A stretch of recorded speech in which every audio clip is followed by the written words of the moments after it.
Success is obviously not an accident. Strain every nerve and crack the civil services examination. At the end, they will become civil servants and they will do better than officers like me. She appeared. She cracked. She not only cracked, in fact, she topped the civil service examination. She stood first. The IAS gives you enormous power. It gives you enormous courage. And Veranda IAS is ready to play a role to guide at this point of time.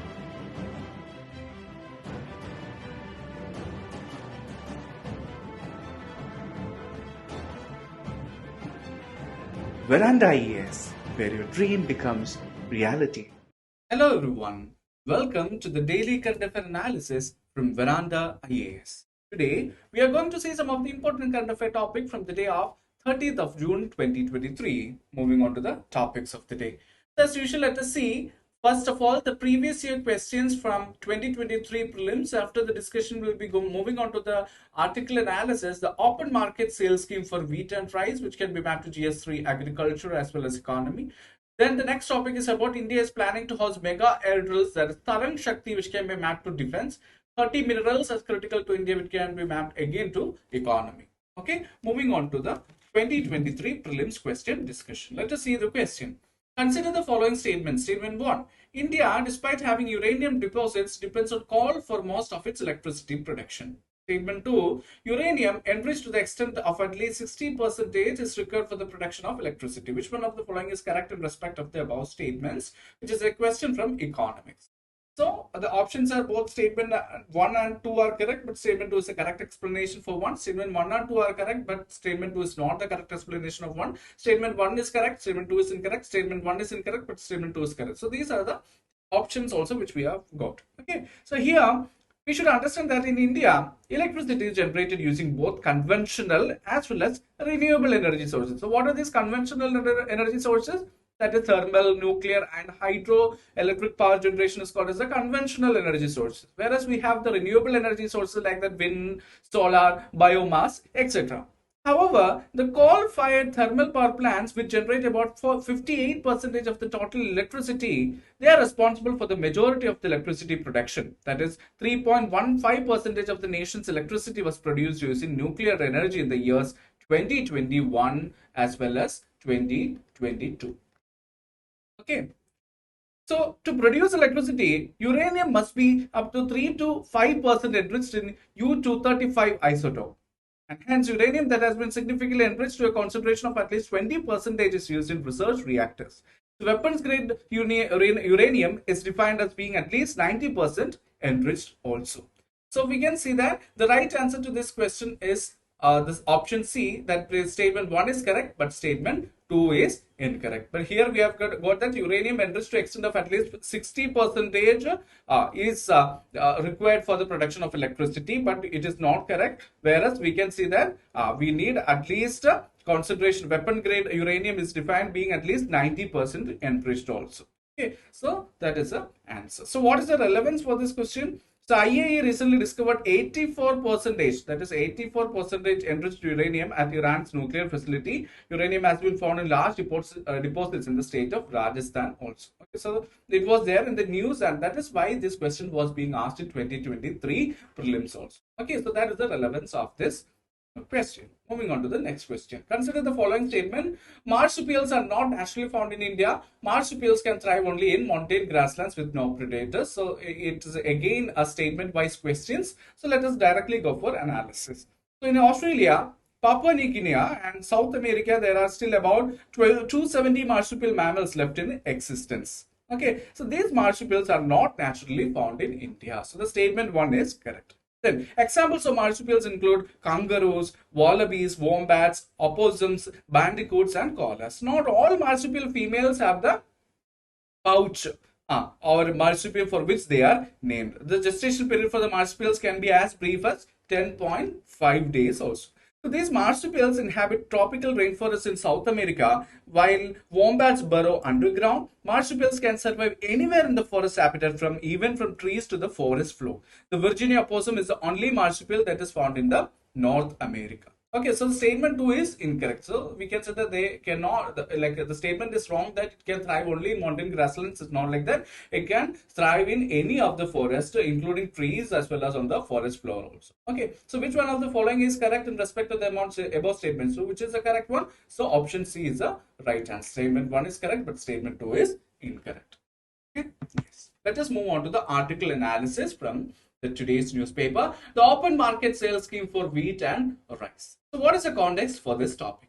The Food Corporation of India has imposed quantity restrictions followed by the refusal to allow states to procure the two food grains, that is wheat and rice, through its open market sales scheme. This is the news or the context. That is, Food Corporation of India, they have proposed or imposed some kind of quantity restrictions also. That is, the states are not allowed to buy this amount of wheat and rice from the Food Corporation of India above a threshold level. That is called as quantity restriction. Now you let us understand here, what is this open market sales scheme? Under the open market sales scheme, the FCI or the Food Corporation of India, from time to time, they sell surplus food grains from the central pool, especially the wheat and rice in the open market, to whom traders, bulk consumers, retail chains, and also at the very much predetermined prices. So how the FCI is doing this? The FCI does this through e-auctions, where open market bidders can buy specified quantities. Whereas the states are also allowed to procure food grains through the OMSS. What is OMSS? The open market sales scheme. Not just these bulk consumers or traders or retail chains, but also the states can directly purchase the surplus food, food grains from the open market sales scheme without participating in the auctions for their needs beyond what they get from the central pool to distribute and the National Food Security Act beneficiaries. So in order to have the items in the ration, apart from that, they'll be getting a resource allocation from the central pool. Apart from that, they can actually purchase the food grains using this open market sales scheme, whom the states can do that. And now, at this time, Center have revised the version of OMS. So let us see that.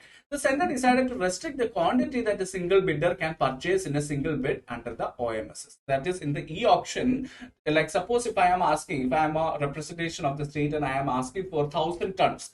So we can see that FCI put a threshold limit below which only I can put the e-auction bid. So while the maximum quantity allowed earlier was 3,000 metric tons per bid for a buyer, it will now range only from 10 to 100 metric tons. Okay, so why the FCI have done it? What is the reason that is being set by FCI? The FCI claims that the quantities have been reduced this time to accommodate more small and marginal buyers and also to ensure wider reach of the scheme. That is, this kind of open market sales scheme should be accessible to the small as well as this kind of marginal buyers. It should not be only procured by this kind of big retail chains or by states as such in bulk quantities, but the benefits of the scheme should be available to very small and the marginal buyers also. That is why they have put a threshold quantity restriction. This is what FCI says. Then the objective behind the move is also to curb retail prices, as allowing smaller bids should ideally break monopolies of bulk buyers, allowing more competitive bids by small buyers. So such kind of any kind of monopolies of this big conglomerates, they have to be entered, and the small and marginal buyers should be also getting the benefits out of it. Okay, now let us see how the OMSs work or the features of OMS.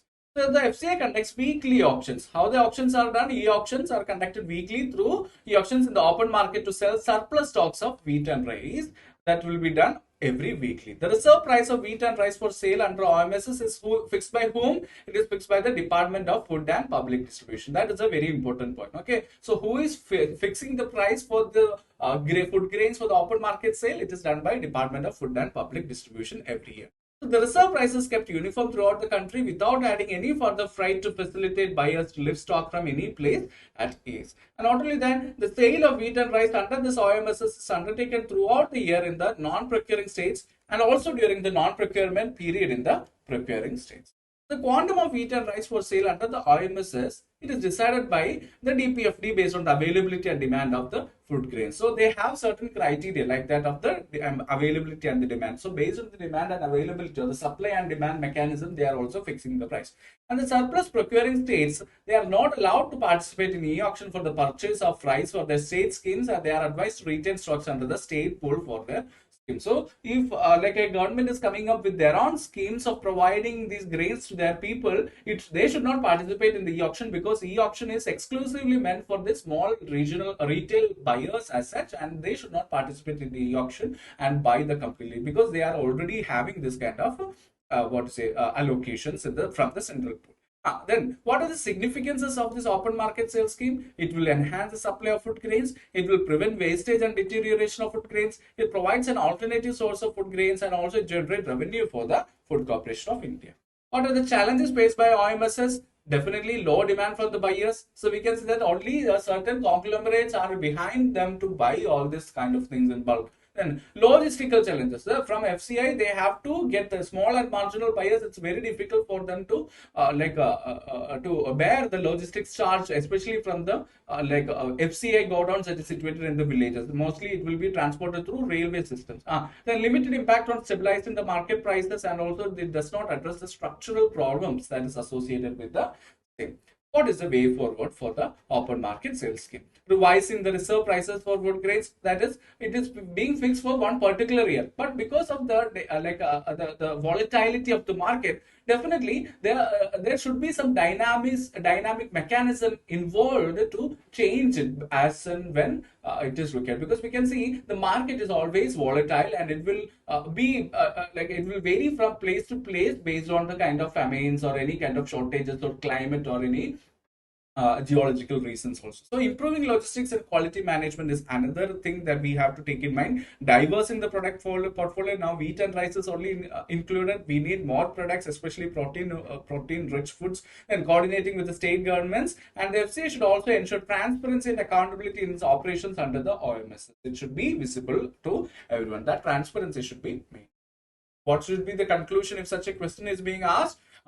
Definitely it is a useful tool for managing excess stocks of food grains that is there with FCI, but it has several features, significant advantages as well as disadvantages also.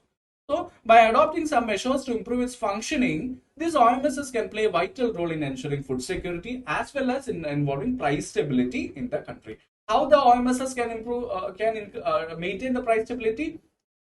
Just because we are preventing a kind of or we are putting a quantity threshold or quantity restrictions to the people for e-auction to put in their bid. So we can see that these kind of a hoarding of food grains we can prevent, because normally we can see that these intermediaries or retail chain, they will hoard all this kind of grains, and whenever the supply is very less, they will supply this in the market and for a very high prices. So we can see that is what the hoarding is, or that is how the intermediaries are making money by creating a shortage of the supply, and when the price hikes up, they will be selling it for higher profit. So such kind of an inflation or the surge in the food products can be reduced by giving by implementing this OMSS in a much more efficiently and effective manner. Thus, we'll be able to bring about price stability in the country. Moving on to the next topic. India is planning to host mega air drill called as Tarang Shakti. So as I always say, these kind of military exercises are very, very important, which is coming in the news, especially for the prelims. In 2023, IAF, or the Indian Air Force, is preparing to host a mega exercise in which 12 air forces are expected to come together. So what is the focus of this exercise? It is to improve the interoperability by imbibing some best practices from each other, and also the boosting military cooperation among the participating countries. And also, it will be the largest multinational air exercise to be conducted in the country, and will involve fighter jets, military transport aircraft, mid-air refillers, and also airborne warning and controlling system aircraft. And it is in the planning stage and likely to be held in October-November. So that is Tarang Shakti by Indian Air Force. So which are the participating? 6 air forces will participate in the exercise. Rest will participate in the air exercise as observers. Air forces from US, UK, France, Australia are likely to participate in the exercise, because still it is in the planning stage. In 2023, the IAF has so far participated in joint exercises in France, Greece, Japan, and the UK. And we are seeing some of the international exercises in which Indian Air Force has been participated.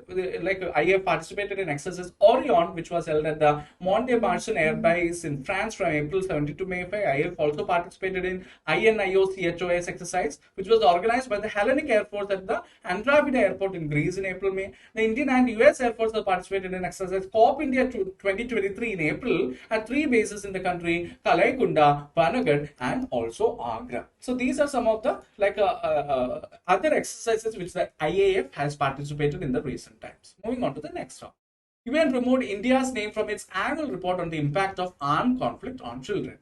So we can see that UN has decided to remove India's name from the list of countries with children in the armed conflict. So since 2010, India was being included in the annual report on the impact of armed conflicts in the children. So what is the UN chief saying about it? It is due to the measures taken by the government of India for protecting children, it has been removed from the annual report. And not only that, he is adding that India is implementing measures such as training of armed and security forces on child protection, and also on the prohibition of the use of lethal and non-lethal force on the children, especially when it comes to border forces and the fights which is happening in our country. He also stressed on full implementation of Juvenile Justice Act and also the protection of children from sexual offences, or the POCSO Act also.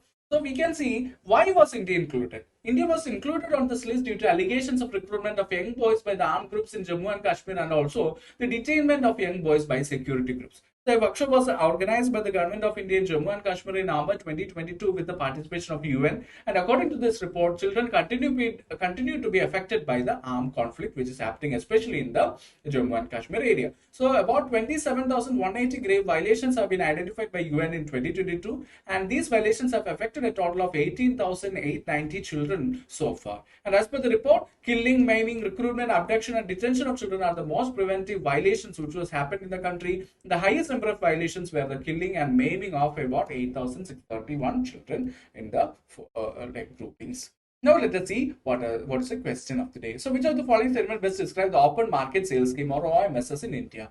Option A, OMSS is a government initiative aimed at promoting fair competition among market players by regulating prices in the open market. OMSS is a scheme implemented by the RBI to manage the supply of money in the economy by buying or selling government securities. OMSS is a program initiated by the FCI to sell surplus food grains in the market to stabilize prices and ensure food security. OMSS is a policy introduced by the SEBI to facilitate the sale of shares and securities of public sector to private investors. So what is the right answer? The right answer, as we discussed, it is option C. Okay, so with that, we have come to the conclusion of today's daily current affair analysis. So unless and until we meet next time, this is Prince J signing off. Thank you.